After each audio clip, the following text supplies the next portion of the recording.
Hi hello welcome back to my channel. എൻ്റെ പേര് യാസ്മിൻ. അപ്പോൾ എല്ലാവരും ചോദിക്കാറുണ്ട് എന്തുകൊണ്ടാണ് ഫേസ് കാണിക്കാത്തതെന്നൊക്കെ ആയിട്ട്. അപ്പോൾ അതിൻ്റെ കാരണമുണ്ട്. കാരണം നമ്മൾ ഒരു ദിവസം നമ്മൾ ഫേസ് ഇപ്പോൾ എടുത്ത് വെക്കുകയാണെന്നുണ്ടെങ്കിൽ പിന്നീട് ഡെയിലി നമ്മൾ വേറെയാണ് വോയിസ് ഇടാറ്. അപ്പോൾ വോയിസ് ഒരു ദിവസം ഏകദേശം നമ്മൾ 5-6 വീഡിയോ ചെയ്യുന്നതുകൊണ്ട് തന്നെ സെപ്പറേറ്റ് ആയിട്ടുള്ള വോയിസ് ഒക്കെ എടുത്ത് വെച്ചിട്ടാണ് ഈ ഒരു വീഡിയോയുടെ കൂടെ ആഡ് ചെയ്യുന്നത്. അങ്ങനെ നമ്മൾ ആഡ് ചെയ്യുന്ന സമയത്ത് നമ്മുടെ ഈ ഒരു ഫേസിൻ്റെ ആ ഒരു ലിപ്സിങ്കും ആയിട്ട് നമ്മുടെ വോയിസ് അത് ലിങ്ക് ആവാത്തത് കൊണ്ടാണ് നമ്മൾ ഫേസിൻ്റെ അവിടെ ഇങ്ങനെ യാസിന്ന് എഴുതി മറച്ചിട്ട് നമ്മൾ വേറെ വോയിസ് അപ്ലോഡ് ചെയ്യുന്നത്. അപ്പോൾ നമ്മൾ ഡെയിലി ഇങ്ങനെ ഫേസ് എടുത്തുകൊണ്ടിരിക്കുക അത്ര എളുപ്പമുള്ള കാര്യമല്ല.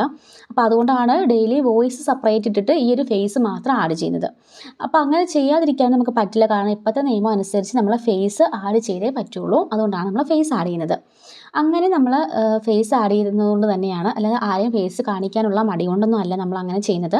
ഈ ഒരു കാര്യം കൊണ്ടാണ് ചെയ്യുന്നത്. അപ്പോൾ പലരും കമൻറ്റിലൂടെ പറഞ്ഞ് ഫേസ് കാണിക്കാത്ത ആളുടെ വീഡിയോ കാണേണ്ട ആവശ്യമുണ്ട്. അപ്പോൾ കാണുന്നതും കാണാത്തതും ഒക്കെ നിങ്ങളുടെ ഇഷ്ടമാണ്. അപ്പോൾ അതൊക്കെ നിങ്ങളല്ലേ തീരുമാനിക്കേണ്ടത്. അപ്പം നമ്മൾ ചെയ്യുന്നതെന്ന് വെച്ചാൽ ഇങ്ങനെ ഒരു വീഡിയോ എടുത്ത് വെക്കുന്നു, അതിനുശേഷം നമ്മൾ പല ഓഡിയോസ് കണ്ടിന്യൂസ് ആയിട്ട് ഇടുകയാണ് ചെയ്യാറ്.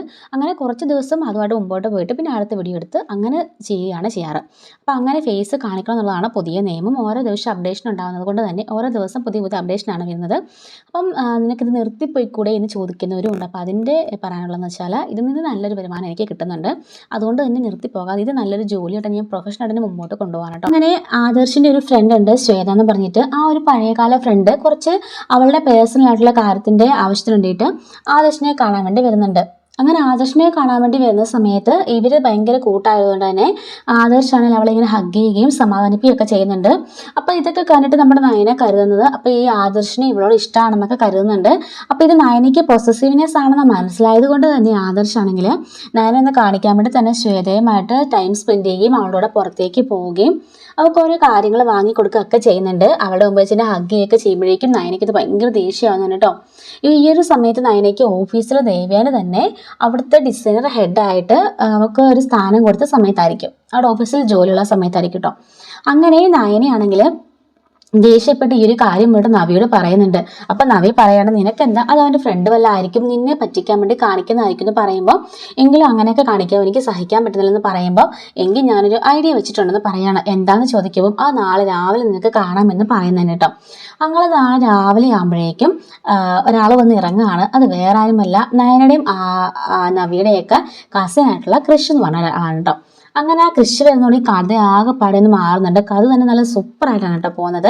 അങ്ങനെ ആ കൃഷി വന്നതിന് ശേഷം മനഃപൂർവ്വമായിട്ട് തന്നെ ആദർശിനെ ഒന്ന് കളിപ്പിക്കാനായിട്ട് ആദർശിൻ്റെ കൂടെ എപ്പോഴും ഇങ്ങനെ ചുറ്റിക്കറങ്ങാൻ, ആദർശിൻ്റെ ഈ ഒരു പൊസസീവ്നെസ് മനസ്സിലാക്കാൻ വേണ്ടിയിട്ട് നയന കൃഷിൻ്റെ കൂടെ ചുറ്റിക്കറങ്ങിയും കൃഷിന് നയനെ ഭയങ്കര ഇഷ്ടമാണെന്ന രീതിക്ക് പെരുമാറുകയൊക്കെ ചെയ്യുന്നുണ്ട്. അപ്പോൾ അതിൻ്റെ സ്റ്റോറീസൊക്കെ നമ്മൾ ഓൾറെഡി അപ്ലോഡ് ചെയ്തിട്ടുണ്ട്, നമ്മുടെ വീഡിയോ ലിസ്റ്റിൽ അതുണ്ട്. അപ്പോൾ അത് കാണാത്തവരൊന്ന് പോയി കാണണേ. അപ്പോൾ എപ്പോഴും അത് ഡീറ്റെയിലായിട്ട് പറഞ്ഞുകൊണ്ടിരിക്കാൻ പറ്റില്ല, കാരണം അതിന് ശേഷമുള്ള സ്റ്റോറിയാണ് പറയുന്നത്.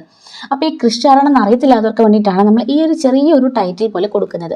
അങ്ങനെ ഈ ഒരു കൃഷി നയനെ പണ്ട് കല്യാണം കഴിക്കാൻ ആഗ്രഹം ഉണ്ടായിരുന്നെന്നും നവ്യ കാണിച്ച പരിപാടി കൊണ്ട് തനിക്ക് നയനെ മിസ്സായി പോയതാണെന്നൊക്കെ പറയുന്നുണ്ട് കേട്ടോ. അപ്പോൾ ഇത് കാണുമ്പോഴേക്കും ഇതൊക്കെ കേൾക്കുമ്പോഴേക്കും ആദർശിന് ഭയങ്കര ദേഷ്യം വരുന്നുണ്ട്. എൻ്റെ ഭാര്യേനെ അവൻ തട്ടിയെടുക്കാൻ പോവാണെന്നൊക്കെയുള്ളൊരു ചിന്തയൊക്കെ അവൻ്റെ മനസ്സിൽ വരുന്നുണ്ട്. പിന്നീട് കാണിക്കുന്നത് ആദർശാണെങ്കിൽ എങ്ങനെയെങ്കിലും ഇവൻ്റെ അടുത്തുനിന്ന് നയനെ രക്ഷിക്കാൻ വേണ്ടി നോക്കുകയാണ്. ഈ ഒരു അവസരത്തിൽ ഇവൻ പലതവണയായിട്ട് പറയുന്നുണ്ട്, ഞാൻ നയനെ കൊണ്ട് പോകും എന്ന് പറഞ്ഞ് ഇവനെ ദേഷ്യം പിടിപ്പിക്കുന്നുണ്ട് കേട്ടോ. അങ്ങനെ നയനയ്ക്ക് വിദേശത്തേക്ക്, അതായത് US പോകാൻ വേണ്ടിയിട്ട് ഒരു വെൽക്കം ലെറ്റർ കൊണ്ടുവരുന്നുണ്ട് ഇവന്. ഈ കൊണ്ടുവന്ന ലെറ്റർ ഇവൻ ദേഷ്യപ്പെട്ട് വലിച്ചു കയറി കളയുന്നുണ്ട് ആദർശ്. അങ്ങനെ എൻ്റെ ഭാര്യയും കൊണ്ട് അവൻ പോകാനൊന്നും വിചാരിക്കേണ്ട, ഞാൻ അവളെ വിടില്ല എന്നൊക്കെ പറഞ്ഞിട്ട് അതൊക്കെ വലിച്ചു കയറി കളയുന്നുണ്ട്. ഇനിയിപ്പോൾ ഇവൻ എങ്ങനെയും ഇവിടെ നിന്ന് പോയാൽ മതിയായിരുന്നൊക്കെ പറഞ്ഞ് നിൽക്കുകയാണ്. അങ്ങനെ വെറും 3 ദിവസം മാത്രമേ കൃഷി ഒന്ന് നിൽക്കുന്നുള്ളൂ. ഈ ഒരു കാര്യമൊക്കെ മുത്തശ്ശിനും നവിക്കും മാനിക്കും നയനയ്ക്കും അറിയാം, ഈ ഒരു കൃഷിൻ്റെ കാര്യമൊക്കെ. പിന്നെ നയനയുടെ വീട്ടുകാർക്കും അറിയാം കേട്ടോ.